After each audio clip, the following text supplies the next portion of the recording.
atrás. Estuvimos hablando acerca de los pecados de David, ¿recordáis? De esta manera estuvimos hablando e ilustrando el poder destructor del pecado. Estuvimos viendo cómo David se escabulló de no acudir a la guerra, se escabulló de su responsabilidad, prefiriendo mejor un tiempo de ocio. Se despertó allá a media tarde, fue andando sobre el terrado de su casa, vio a una mujer también, pero no solo la vio, la miró, la codició en su corazón y después adulteró con ella. La mujer de su prójimo.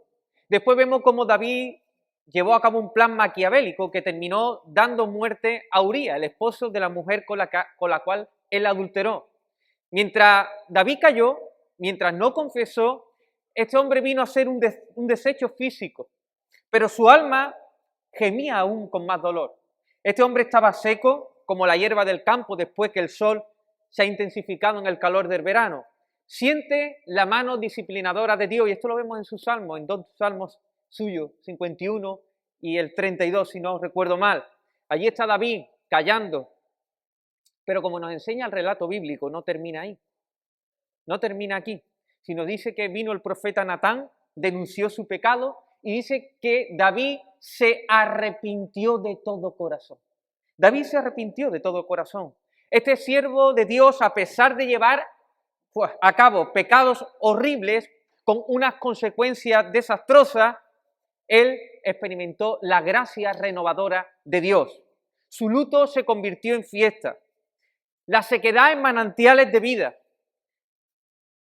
Y vemos cómo fue rodeado de cánticos de liberación. ¿Y esto por qué? Porque se arrepintió de todo corazón. Hoy quiero considerar otra historia de otro rey, que también cometió pecado, pero que Dios lo desechó del reinado. Esta historia se encuentra en 1 Samuel capítulo 15, si queréis venir conmigo, 1 Samuel capítulo 15.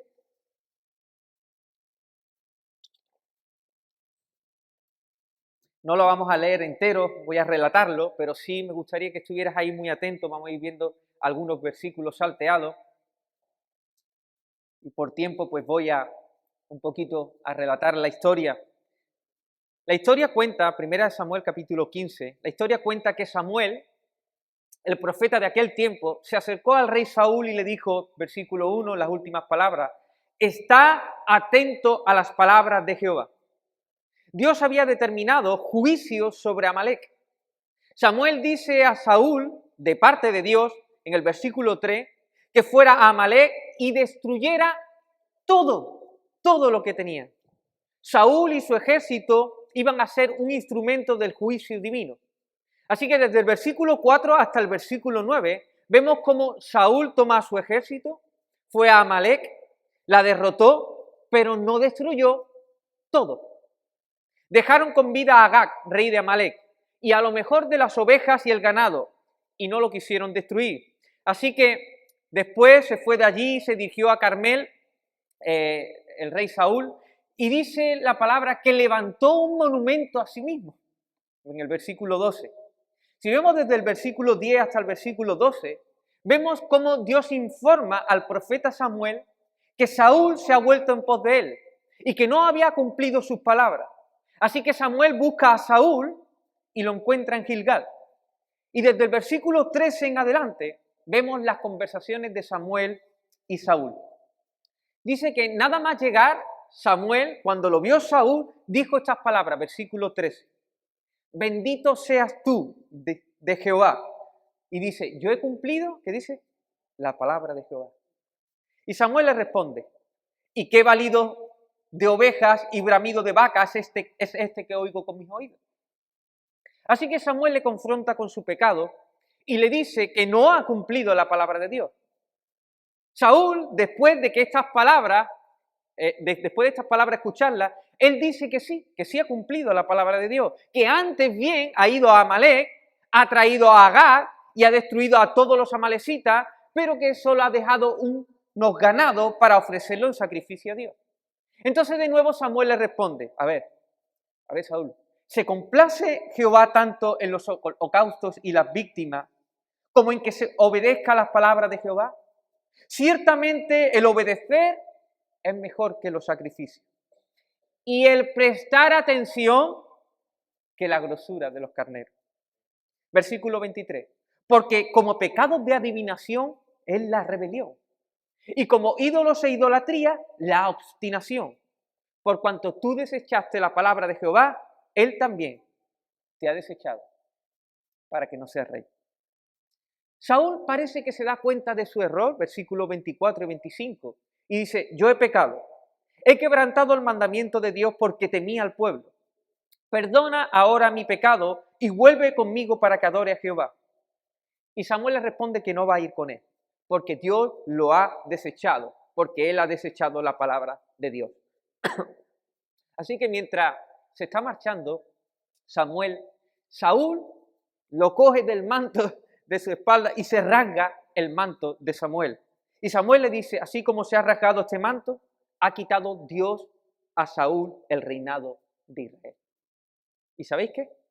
En el versículo 30, Saúl dice de nuevo, yo he pecado, pero te ruego que me honres delante de los ancianos de mi pueblo y delante de Israel y vuelvas conmigo para que adore a Jehová tu Dios. Finalmente no fue y Dios quitó el reinado a Saúl. Esta es la historia. Si nos fijamos bien, hay cosas parecidas en esta historia con la historia del rey David. Los dos desobedecen la palabra de Dios. Los dos están siendo dominados por el poder destructor del pecado. Los dos tienen el entendimiento entenebrecido. Piensan que están bien, pero no lo están. A los dos les interesan más lo que piense el hombre que lo que piense Dios. A los dos se les manda profeta para que denuncien su pecado. Los dos confiesan su pecado contra Dios. Ahora bien, el trato de Dios es diferente con uno y con otro. ¿Por qué? ¿Hace Dios acepción de personas? ¿Por qué tiene Dios un mejor trato con David si humanamente ha pecado y las consecuencias son peores de sus pecados que las de Saúl? ¿Por qué desecha entonces a Saúl, que lo único que hizo más fue como tener misericordia con el rey de esa nación y coger lo más gordo del ganado para ofrecer sacrificio a Dios? ¿Por qué? ¿Por qué Dios le dice a David que su pecado es quitado nada más confesar? Y a Saúl, después de confesar hasta 3 veces, le quita el reinado. ¿Por qué esta diferencia de trato? Por la actitud de sus corazones. Por la actitud de sus corazones. El arrepentimiento de David, a pesar de sus gravísimos pecados, es genuino. Mientras que el arrepentimiento de Saúl es de imitación china, fabricado con falso material. No es un arrepentimiento verdadero. ¿Dónde reside la diferencia de trato que le da Dios a estos hombres? Dios resiste a los soberbios y da gracia a los humildes. Queridos, nos podemos preguntar, ¿por qué escuchamos tantas predicaciones, talleres, estudios, leemos la Biblia y en algún momento reconocemos que el pecado tomó el control de nuestra vida y que no obedecimos a la palabra de Dios y continuamos sumergidos aún en el mismo pecado durante tanto tiempo? ¿Por qué?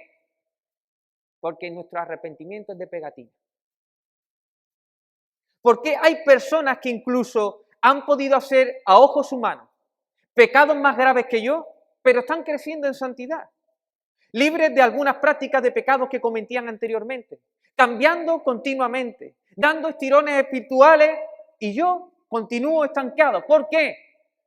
Probablemente porque tu arrepentimiento no es genuino. No es genuino. Ya he usado en alguna ocasión esta ilustración, pero creo que puede ayudarnos a comprender una verdad vital en la vida cristiana.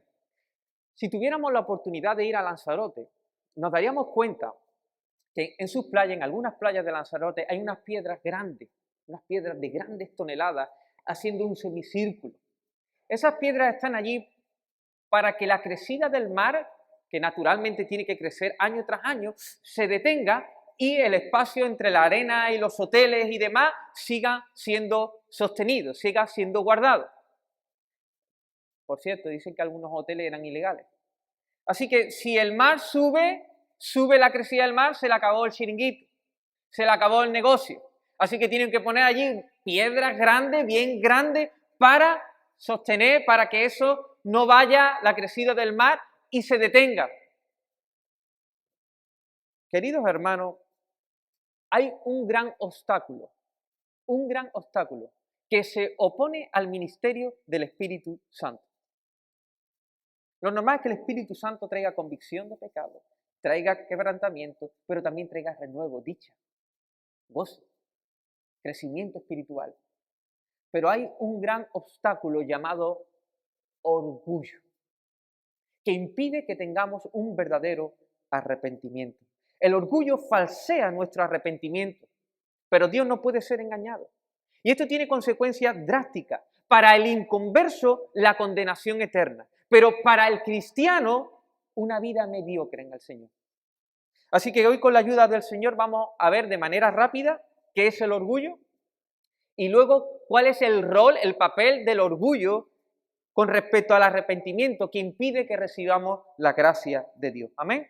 Primero, ¿qué es el orgullo? El orgullo es más que un pecado, es parte integrante de su definición. El orgullo hace que queramos ocupar el lugar que corresponde a Dios. Nos desentendemos de la tarea principal de adorar a Dios, de glorificar a Dios, y acabamos glorificándonos a nosotros mismos.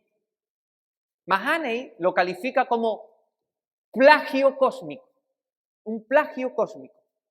Timothy Keller dice, el orgullo es una forma de plagio cósmico con la que afirmamos ser autores de algo que en realidad es un regalo.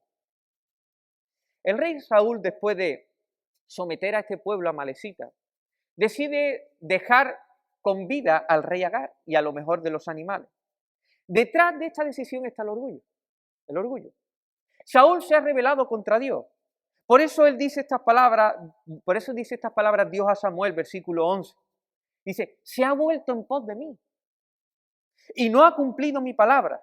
Pero no solo eso, sino que en el versículo 12 nos dice que Saúl se levanta un monumento a sí mismo.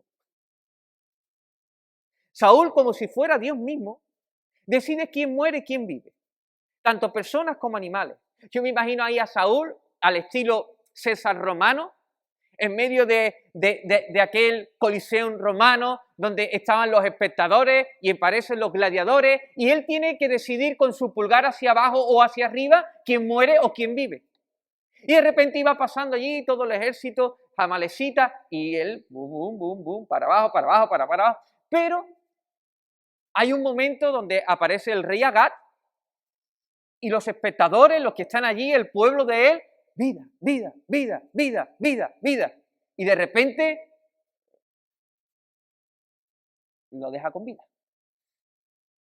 Hombre, estoy un poquito caricaturizando la escena, ¿no? No fue así, seguramente, pero la actitud de su corazón sí. La actitud de su corazón era así.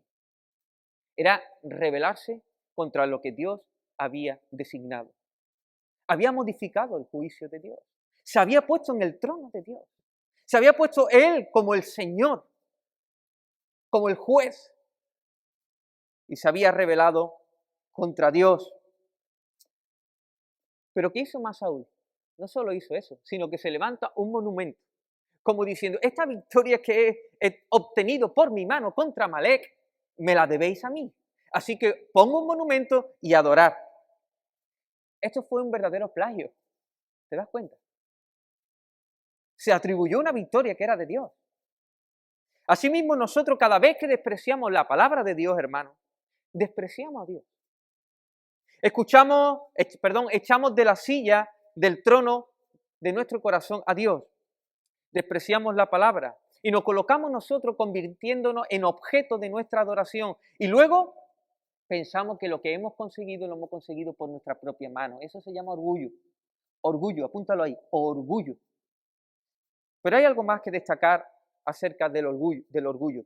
Dice Joseph Squee, no sé si se pronuncia bien, pero dice, el orgullo es una prisión que hace anidar en nuestros corazones ira, heridas y necedad, y mantiene alejados los efectos restauradores de la culpabilidad, la humildad y la reconciliación. De esta manera, El orgullo nos mantiene como en una especie de cárcel de amargura, resentimiento, envidia, celo. Siempre reclamando derecho. Nunca nuestras faltas las vemos como las tenemos que ver. Mira, si tú ves la vida de Saúl después de este suceso, es una vida de loco. Este hombre acabó loco. Este hombre se llenó de celos, de rabia, de envidia contra David, que era su sucesor, y lo persiguió hasta la muerte. Al final, ¿sabéis cómo acabó la vida de Saúl? Se mató a sí mismo delante y a ojos de una malecita. Así acabó. Qué muerte más deshonrosa. Qué vida más deshonrosa. El orgullo lo tenía prisionero. En una pequeña isla ubicada en el centro de la bahía de California se encuentra la cárcel de Alcatraz. Ahora se encuentra cerrada, pero estuvo activa como 29 años. Era una cárcel de máxima seguridad y pasaron reconocidos criminales. Se comenta que una de las peores torturas para los presos de esta cárcel consistía en que ellos podían ver desde sus ventanas la ciudad de San Francisco. Así que ellos podían observar la vida desde allí. Podían ver el tránsito a lo mejor lejano de los coches, las luces de la noche. Lo mismo incluso les llegaba el olor del pan fresco de la mañana. Y ante todo eso, lo que ellos percibían, quedaban absortos de su realidad por un momento, pero cuando volvían en sí, se daban cuenta que estaban presos. Seguían presos. No podían disfrutar de aquello que veían. Querido, así mismo es el orgullo. Así mismo es el orgullo. Nos hace pensar que estamos libres, pero somos esclavos. Que nadie me diga a mí lo que tengo que hacer. Que yo puedo tomar mi decisión. La decisión que yo quiera de no perdonar, de hacer. Que yo tengo mis derechos, hombre. Y punto, se acabó. Mira, que yo merezco un trato mejor. Hay muchos que aún podemos seguir siendo tan esclavos del orgullo. Conviviendo en cierto sentido en una cárcel oscura, fría, llena de resentimiento, de amargura, de celo. Y esto impide que podamos reconocer nuestra culpabilidad.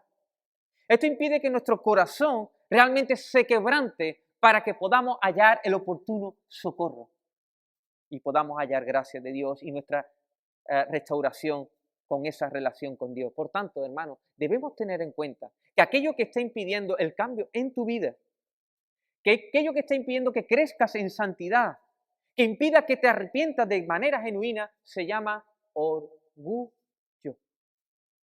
Más que un pecado. Fíjate lo que dice C.S. Lewis. El orgullo es el vicio esencial. El mayor mal de todos. Es completamente una manera de pensar anti Dios. Queridos, hay que vigilar bien el pecado, porque el pecado tiene parte allí, el orgullo. La pregunta que yo deseo contestar en este día con más profundidad es cómo se manifiesta el orgullo,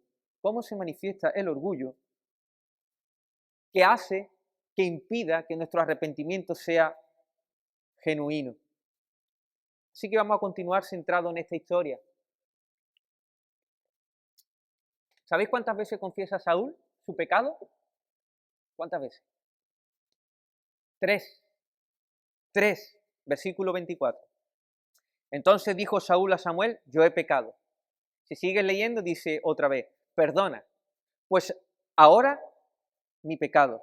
Versículo 30 dice, yo he pecado. Sin embargo, este arrepentimiento es postizo. Sabéis que la palabra nos habla que hay un arrepentimiento que es según Dios y un arrepentimiento que es según el mundo. El que es según Dios es para vida, el otro arrepentimiento del mundo es para muerte. Este era el que tenía Saúl. No era para vida, no era para vida. Así que vamos a ver 5 formas en cómo se manifiesta el orgullo que falsea o impide el arrepentimiento genuino. 5 formas. 1. Lo primero que deseo destacar es que el orgullo falsea el arrepentimiento, ¿no? Haciéndonos creer que podemos justificarnos con nuestras propias obras. ¿Lo has puesto? Si quieres ponerlo ahí, autoconfianza en nuestras buenas obras. ¿Cómo responde Saúl cuando Samuel lo confronta al decirle que ha desobedecido la palabra de Dios? Versículo 20. Él dice, antes bien, he obedecido la voz de Jehová. Y dice, ¿cómo? Y encima he ido de misión a la misión que Dios me ha encomendado. Y he traído a Agag, al rey de Amalek, y he destruido a los amalecitas. Mas el pueblo tomó del botín las ovejas y las vacas, las primicias del anatema, para ofrecer sacrificio a Jehová tu Dios en Gilgal. Saúl le dice a Samuel, ¿cómo que yo he pecado? ¿Cómo que yo he quebrantado? Yo he obedecido la voz de Dios. He aquí fui a la misión que Dios me ha encomendado. Incluso he tenido misericordia con el rey. ¿Acaso esto no es bueno? ¿Y los animales? ¿Qué pasa? Que sí que hay ovejas, que sí que hay ganado, pero ¿para qué es? ¿No es para sacrificarlo a Dios? Entonces Samuel le dice, se complace Jehová tanto en los holocaustos y en víctimas como en que se obedezca las palabras de Jehová. Ciertamente el obedecer es mejor que los sacrificios y el prestar atención que la grosura de los carneros.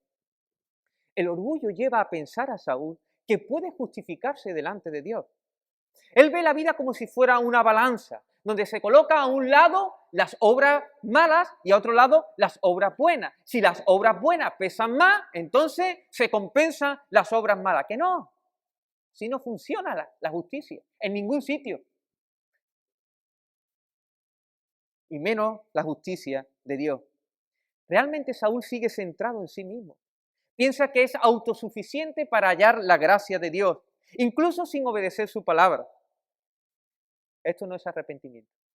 Esto no es arrepentimiento. Y así sucede mucho con nosotros, hermanos. Nuestra manera de justificarnos pensando que nuestras obras buenas pueden compensar el pecado que hemos cometido, evidencia que hay orgullo detrás de esto. Orgullo. Podemos vivir entre semanas, de lunes a sábado, como un incrédulo. Y decimos, bueno, pero como después el domingo voy al culto, ¿y qué? ¿Y qué? Hay personas que vienen a la iglesia para calmar su conciencia, nada más que para eso.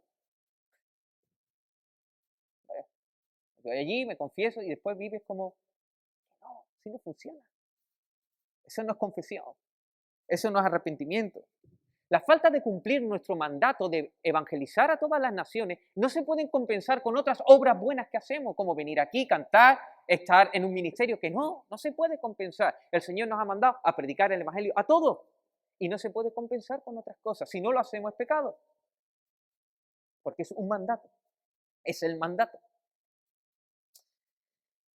Y hay autoconfianza en nosotros mismos, en nuestras buenas obras. ¿Sabéis que muchos irán al infierno porque confían en sus obras? En el Sermón del Monte Jesús dice al final, muchos me dirán en aquel día, Señor, Señor, ¿no profetizamos en tu nombre? ¿No echamos fuera demonios? ¿Y en tu nombre hicimos muchos milagros? Y entonces les declararé que yo nunca os conocí, nunca tuve relación con vosotros. Apartaos de mí, hacedores de maldad. Pero ¿cómo que hacedores de maldad? Si esta gente han profetizado, han hecho milagros. ¿Qué es lo que pasa ahí? ¿Sabe cuál es la maldad de su corazón?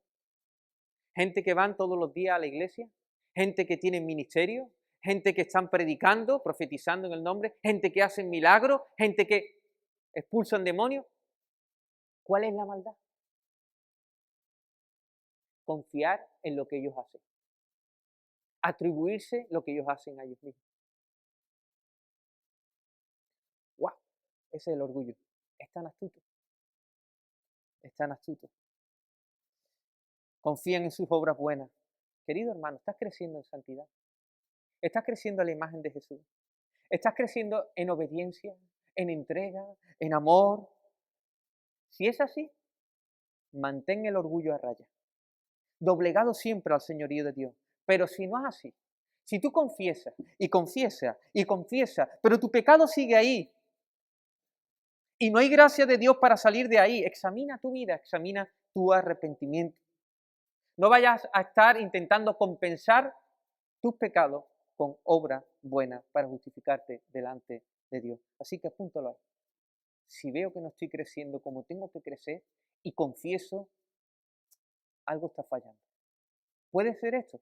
Puede ser, a lo mejor otras cosas, pero una de las cosas que puede ser es esto.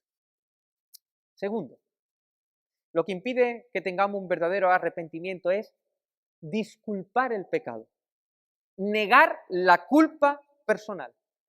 Adán echó la culpa ¿a quién? Y Eva echó la culpa ¿a quién? A la serpiente. Nos negamos a asumir responsabilidades y culpamos a los demás por los propios fallos. Es que fueron ellos los que empezaron. Es que mira las circunstancias. Pero debemos saber que nosotros escogemos, siempre escogemos y hacemos lo que deseamos. Siempre. Siempre. Tú siempre escoges y haces lo que tú quieres. Así son. Eva tomó del fruto, no porque fue engañada, pero lo tomó ella, a conveniencia, creyendo que iba a alcanzar. Porque detrás de todo pecado hay falsas promesas y yo me las creo. Y desprecio la palabra de Dios para hacer eso. Parece que el contexto que nos habla, en el contexto de este pasaje, cuando Saúl está hablando del versículo 24, si vienes conmigo, parece que está echando las culpas a otro. Dice, yo he pecado, ¿lo tenéis? Pues he quebrantado el mandamiento de Jehová y tus palabras. O sea, está reconociendo, ¿sí o no? Pero no terminé y dice, pero, dice, porque temí al pueblo y consentía a la voz de ellos. Él dice que pecó porque tuvo miedo del pueblo. Saúl, en vez de reconocer su culpa, parece más bien que se está refiriendo a que su pueblo le insistió, le presionó para hacerlo pecar. De esta manera está expresando que la culpa fue de ellos. Da a entender que ellos le obligaron a hacer algo que él no quería. Oh, ¿cómo hacemos esto nosotros tantas veces? ¿Cómo disculpamos nosotros el pecado? ¿Cómo echamos la culpa a los demás, a las circunstancias? Y esto significa que el orgullo está impidiendo que nuestro arrepentimiento sea el idóneo. Hay una manía innata dentro de nosotros para echar balones fuera cuando somos confrontados con el pecado. ¿Por qué has contestado mal a tu mujer? ¿Y cómo me ha hablado ella? ¿Por qué cometiste este pecado contra tu hermano? Bueno, ¿y qué me ha dicho él? ¿Y qué es lo que ha hecho él?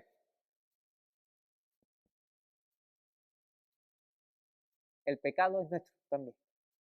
Y ese pecado somos responsables.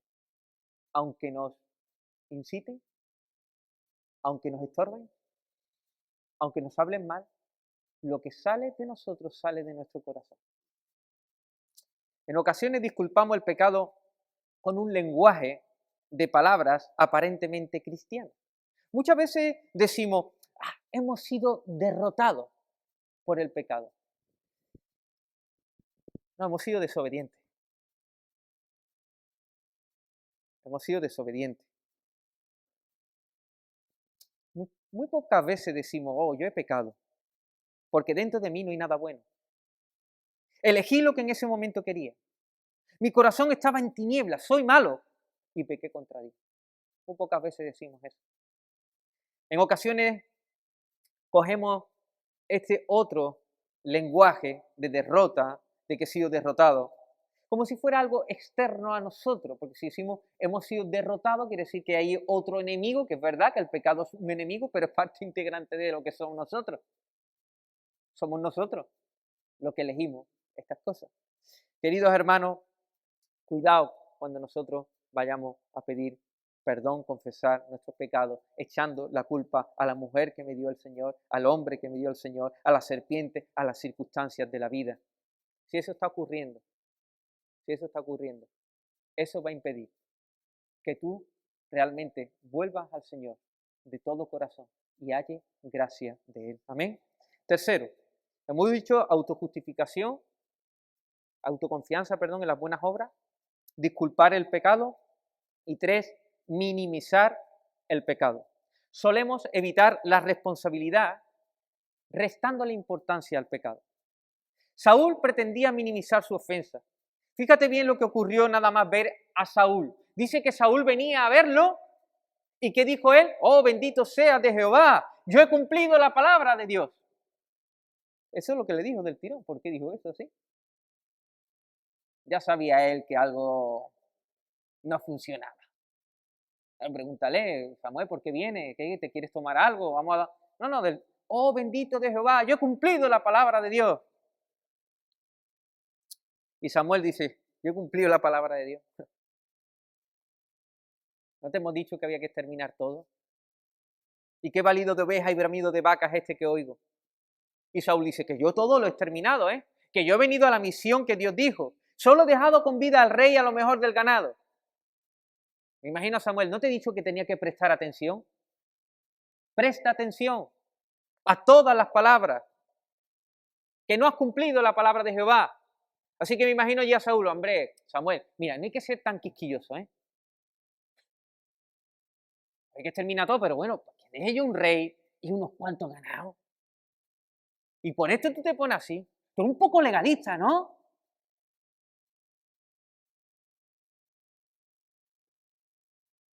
Que vivir un poco. Oh, hermano. No sabemos ni qué es el legalismo, ni qué es la obediencia muchas veces. Esto era obediencia. Hacer lo que Dios dijo que había que hacer es obediencia. Y esta es la misma frase que usamos muchas veces para camuflar la desobediencia. Minimizamos el pecado, llamando a la obediencia legalismo. Hace una semana hablamos de cómo es la naturaleza del pecado. Aquello que pudisteis escuchar, estuvimos hablando de que había que cuidar lo que nuestros ojos ven. Había que cuidar lo que escuchan nuestros oídos. Había que mirar por dónde los caminos que nosotros pisamos. Y pusimos incluso ejemplos muy definidos de ciertas cosas. Te pregunto, ¿has abandonado ciertas series de televisión que no edifican? ¿Has dejado de escuchar ciertas canciones seculares que impulsan a la sensualidad y al sexo? Hemos dicho en algunas ocasiones, acerca de las mentiras, que no hay mentiras piadosas. ¿Las has dejado ya? ¿Te parecen muy estrictas estas cosas? Posiblemente el orgullo ha entrado en tu corazón y dice, no, ya te estás colando. Eso no puede ser así. Es muy grave, porque el pecado es pecado, no se puede minimizar. Nosotros decimos, es que no es tan grave, hombre, no es para tanto. Y nos comparamos con otros, al menos yo no soy como. Y resaltamos nuestros puntos fuertes. Hombre, yo al menos me preocupo por los demás. Enmascaramos el pecado incluso con otras palabras. No es pecado, es error. Es un lapso, es una equivocación, es una caída desafortunada. Reconocemos además de que lo mismo hemos sido rebeldes, indisciplinados, torpes, maquinadores, despreocupados, pesimistas y faltos de disciplina, pero no decimos desobedientes a Dios. Pecadores. Disfrazamos la realidad del pecado calificándolo de mentira sin importancia, mentira piadosa, indiscreción de poca monta. Mira, la vuelta que le damos al lenguaje es increíble para no reconocer que el pecado es grave delante del Señor. Y si nosotros no reconocemos que el pecado es grave, cualquier pecado es grave delante del Señor, no hay quebrantamiento de corazón. Y Dios a un corazón contrito y humillado solo a eso no desprecia, pero a los otros los resiste, los resiste. El pecado es una falta muy grave, hermano. Es tan grave que merecemos una condenación eterna. Es tan grave que la única solución para que nosotros fuésemos perdonados fue que Dios mismo se hiciera carne en la persona de Jesús, viniera, viviera una vida perfecta y muriera en sustitución nuestra en la cruz del Calvario, pagando la justicia divina. Así es de grave el pecado, porque no había otra opción. No entendemos la gravedad del pecado porque no entendemos la santidad de Dios. La santidad de Dios, hermano. Y si no entiendes eso, tampoco entiendes el amor de Dios como se tiene que entender. No lo va a entender nunca.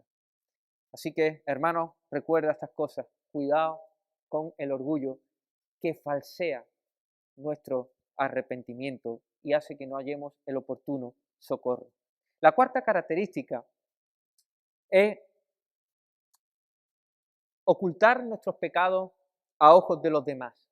Dice Proverbios, versículo 28, 13, el que encubre sus pecados no prosperará, mas el que confiesa y se aparta alcanzará misericordia.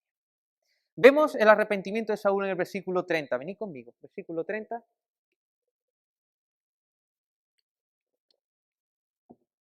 ¿Qué dice? Yo he pecado, sigue, yo he pecado, ¿qué? Pero, dilo otra vez, yo he pecado, pero, ¿te das cuenta? Yo he pecado, pero, te ruego que me honres delante de los ancianos de mi pueblo y delante de Israel y vuelvas conmigo para que adore a Jehová, tu Dios. Saúl había pecado, pero estaba más preocupado en preservar su buena reputación a toda costa. Sí, he pecado, pero ven conmigo, Samuel, hónrame delante de mi pueblo. Este no se ha enterado de nada. Que no se ha enterado.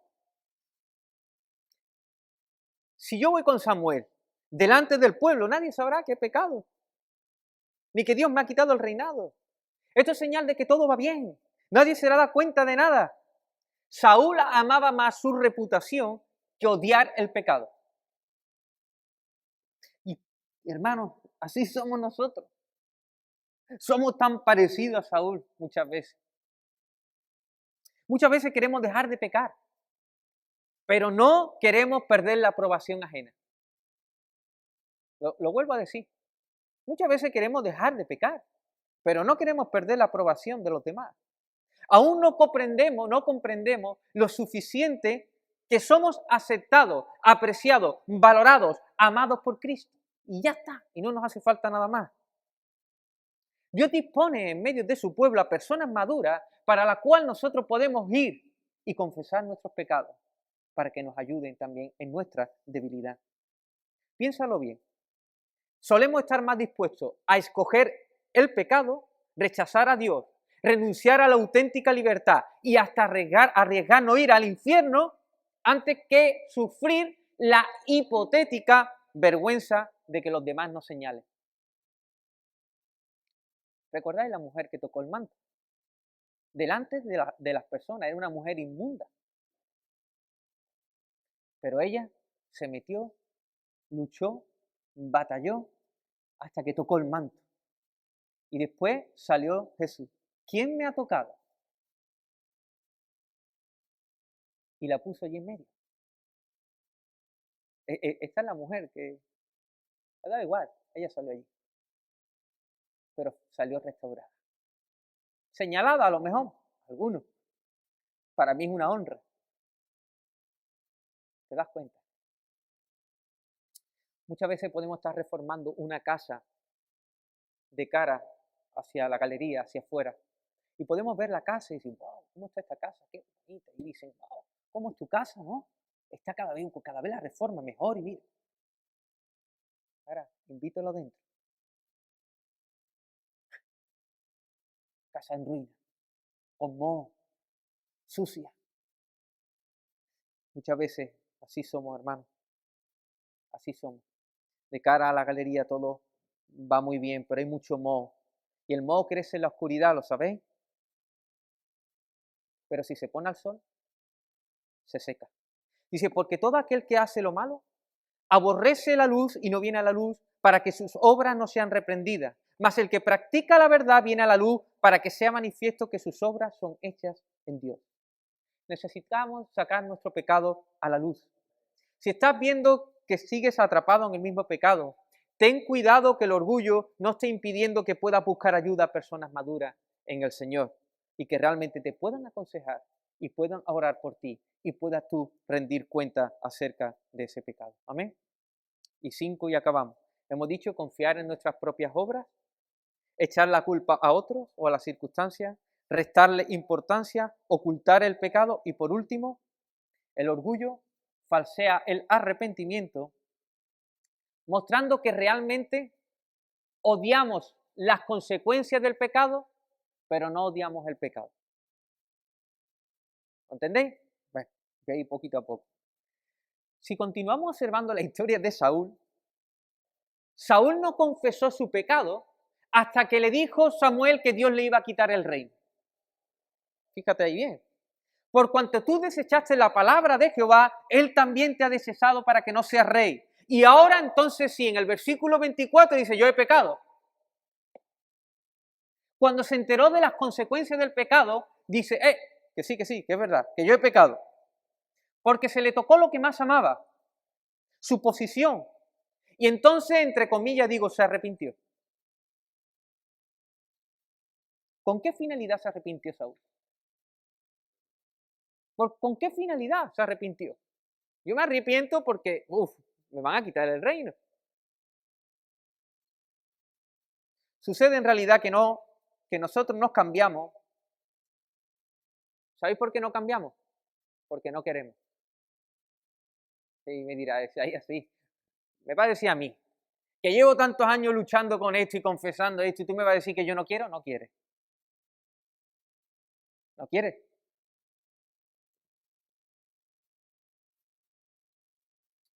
La verdad es que lo que solemos querer cambiar son las consecuencias del pecado, no el pecado en sí. Nosotros deseamos cambiar el deseo esa de culpa, el temor. Muchas veces deseamos cambiar porque echamos relaciones a perder. Y eso puede ser como un poderoso estímulo para decidir buscar ayuda. Pero en el fondo de nuestro corazón continuamos deseando lo que el pecado nos ofrece. En los momentos de tentación seguimos pensando que el pecado tiene más que ofrecer que Dios. Por ejemplo, una persona adicta a la pornografía, cuando termina de practicar ese pecado puede sentirse miserable, fatal, vacío. Y encima la esposa le dice que le da un ultimátum, que como no abandone eso, ella le va a abandonar. Entonces ese hombre que dice, claro que me gustaría no practicar este pecado, se arrepiente, confiesa, pero realmente no deja de hacerlo. Este hombre reconoce, busca ayuda y confiesa, pero aún continúa en el hoyo. ¿De qué se ha arrepentido? De las consecuencias del pecado. Pero no disfrutar más de ese pecado que de Dios. No se arrepiente de haber rechazado y despreciado la palabra de Dios. No se arrepiente por creer las mentiras del pecado. Es verdad, él no quiere las consecuencias del pecado, pero sí aún quiere el placer que le da el pecado. No odia ese pecado por ofender a Dios, no lo odia por eso. Lo odia por las consecuencias. Así ocurre con cualquier otro pecado habitual en nosotros. Por ejemplo, una tendencia a la ira, una tendencia al enojo. Nadie quiere sentirse irado e enojado constantemente. ¿Quién le gusta estar airado? ¿O envidioso? ¿O enojado? Estás enojado y el corazón se acelera. El ambiente del alma se oscurece. Las relaciones se marchitan. Pero lo curioso es que ese pecado también da cosas placenteras. Dice, sí, Isaías, el enojo que te va a dar, te da cosas. Te ofrece cosas detrás de eso. Claro que sí. Por medio de comportamientos airados y violentos se consiguen cosas. Que la gente haga lo que uno quiere. Por eso pataleo, me enfado, gruño, chillo. Sí. No queremos soltar eso. Queremos nosotros dominar. Y con el enfado consigo esas cosas. Y nada más que pensar en que soltar la ira, el enojo, me da pánico. ¿Por qué? Porque la gente me va entonces a pisotear. Pienso así. Es que la gente no vea. Es que me van a hacer daño. Es que eso no es confiar en Dios. Eso no es confiar en Dios. Estás confiando en ti mismo. Por lo tanto, puedes estar confesando ese pecado de enojo o cualquier otro pecado una y otra vez, pero no tener cambios profundos debido a que realmente no se quiere uno humillar delante de Dios y perder los placeres que te da ese pecado. John Owen lo percibió así ya hace muchos años. Dice, el ser humano que tan solo se opone al pecado de su corazón por temor a la vergüenza o por miedo a un castigo eterno por parte de Dios, no dejaría de practicarlo si no fuera por las consecuencias. Y dice, ¿en qué se diferencia esto de vivir practicando el pecado? Querido, muchas veces no hay cambios reales en nuestras vidas porque nuestro arrepentimiento es falso. Lo que no queremos son las consecuencias. Los placeres aún lo queremos más que Dios. Hermano, cuidado con el orgullo. El orgullo. Hemos hablado que es el obstáculo que está impidiendo el cambio en nuestras vidas, o lo mismo es el obstáculo que te está impidiendo realmente que encuentres salvación en Dios. Es una prisión de amargura, de ira, de celos, de necedad. El orgullo endurece nuestro corazón, falseando si hay alguna vez arrepentimiento. Nos hace creer que podemos estar justificados delante de Dios por medio de nuestras obras, así que decimos, he pecado, pero mira lo que he hecho. Nos lleva a disculpar el pecado, he pecado, pero es que son ellos, las circunstancias. Nos lleva a minimizar el pecado, he pecado, pero es que tampoco es para tanto, no hay que ser tan quisquilloso. Nos lleva a ocultar el pecado, he pecado, pero hónrame delante de los hombres. Y nos lleva a odiar las consecuencias, pero no el pecado en sí. He pecado, pero no me quite el placer del pecado. ¿Te das cuenta cuántos peros hay? El arrepentimiento que tiene pero no es arrepentimiento. No es arrepentimiento. ¿Sabéis entonces ya por qué David halló gracia de Dios? Porque su arrepentimiento no hubo pero. He pecado, contra ti solo he pecado. Y mi maldad está delante de ti. Límpiame, Señor. Un espíritu recto. Tú me des, Señor. No aparte de mí tu Santo Espíritu. Esto es lo mejor. Ni Betsabé, ni el sexo, ni el ocio. Tú, Señor, tu Santo Espíritu. No lo aparte de mí. Señor, la influencia de tu Espíritu. La vida de tu Espíritu. Tú, Señor. Ese era David. Un corazón contrito y humillado. Dios no lo desprecia. Y lo rodeó de cánticos de liberación. Y lo libertó. Y le hizo dar grandes estirones. Querido hermano, te hago un llamado en este día a que viva centrado en la cruz.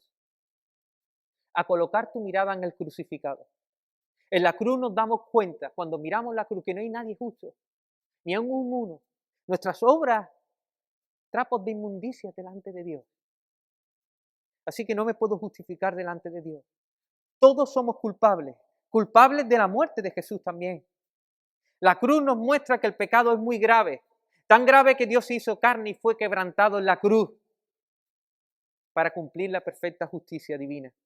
En la cruz vemos a Jesús, ¿sabes qué? Lleno de gracia y lleno de bondad y lleno de verdad. No tenemos que vivir escondiendo nuestros pecados. Si eres hijo de Dios, ¿sabes qué? Que ya eres aceptado en Cristo. Y el Señor se deleita cuando te ve a través de los ojos de Jesús. Así que hay gracia para ti. Puedes venir a Él. Ya no tienes que estar buscando la aprobación del hombre porque tienes la aprobación de Dios. Da igual quien te señale. Da igual lo que diga. Da igual que me digan, soy la mujer del manto de que fluía sangre. Me da igual. Que para el Señor soy la hija suya o el hijo suyo. Que da igual. Y en la cruz, ¿sabes qué es lo que vemos? El amor de Dios hacia nosotros. Dios hecho carne, golpeado, burlado, escupido, con sus manos clavadas, con una lanza en su costado, echando hasta la última gota de su sangre. Y cuando yo miro a la cruz, digo, ¿cómo no voy a odiar el pecado? Y voy a amar a Cristo. Voy a terminar con una frase de Tim Chester. Cuando contemplamos la cruz, vemos a Dios muriendo por nosotros. Debemos permitir entonces que ese amor se gane nuestro amor y que ese amor sustituya a todo otro posible afecto. El secreto del cambio está en renovar tu amor por Cristo al verle crucificado